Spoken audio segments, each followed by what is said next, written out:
So how do you actually reduce frequency on your Facebook ads? I'm gonna make this very short and sweet video because I had an account that was really struggling with frequency recently, and it's obviously it is a very common issue if you don't actually know what you do.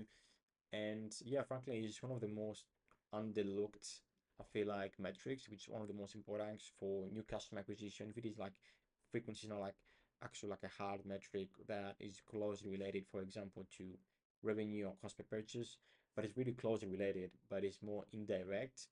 And because really, if Meta or any other platform really buckets our reach and doesn't really help us reach new people, so basically, this they they push the same ad multiple times in a row into the same people. We basically don't reach any new people. We can't really grow the business. We can't really attract new customers there. So that's very, very key that we get this under control. Super, super key. Especially as you scale, is even more important to unlock net new reach and getting basically eyeballs into, or net new eyeballs, like new people basically into your brand. So the first thing, the main kind of pillar here is really understand why, because if you do that, you don't really have any issues like actioning that any kind of point in terms of like solutions. So Meta really doesn't want you to push your ad into new audiences.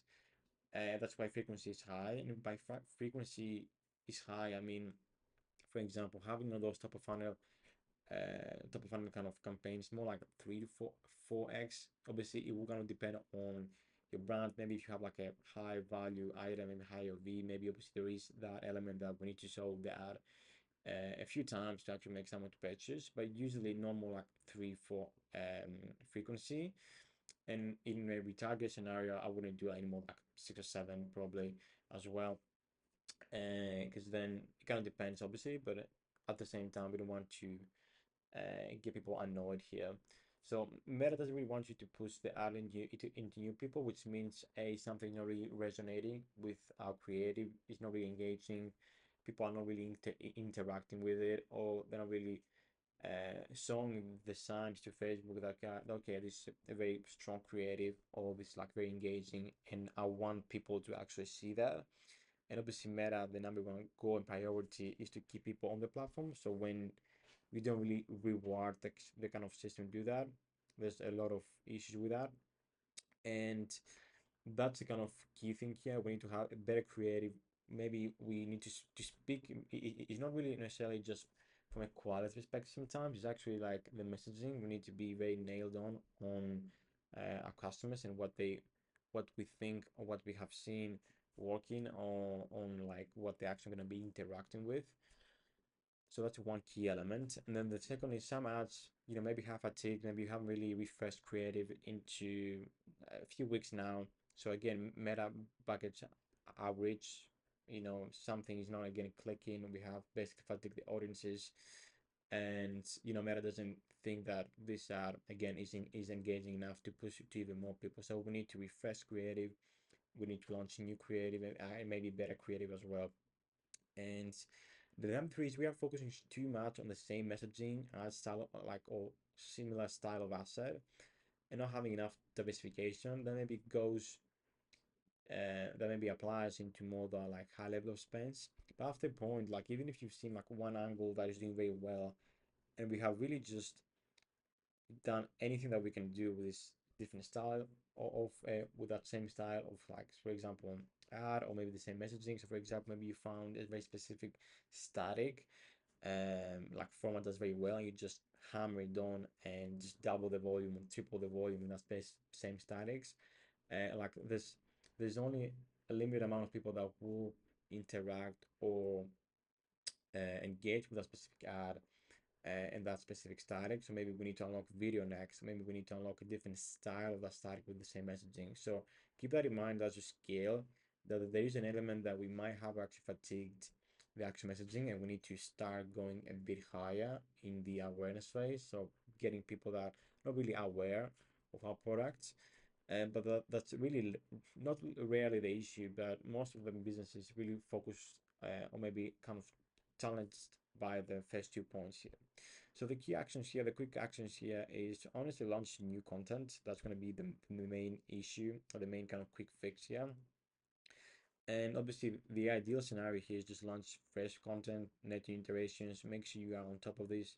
You have a consistent creative testing process, which is what I'm really focusing on my clients. Is really just hammering on that creative testing process, having that kind of iteration process, which nobody does.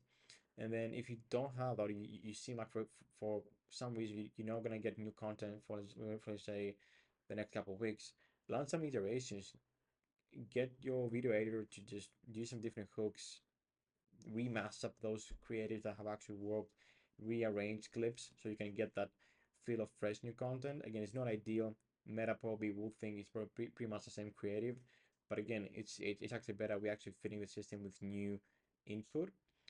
And the long-term solution to frequency and how you can combating is content diversification, which is much easier said than done.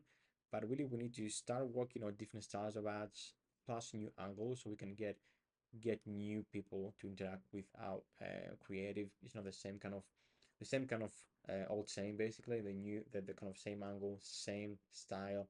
So we're probably gonna get the same people to interact with that, and then I can get that out to new people.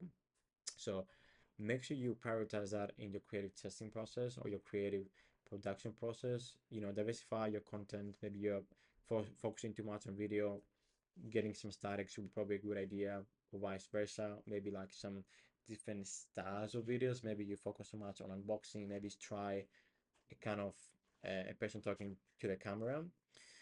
So that's gonna be the main quick actions. Now I have here a small tip here. It's like rarely the case, but make sure you check your exclusion slash audience targeting. Obviously, most people actually go like broad targeting right now, which is good.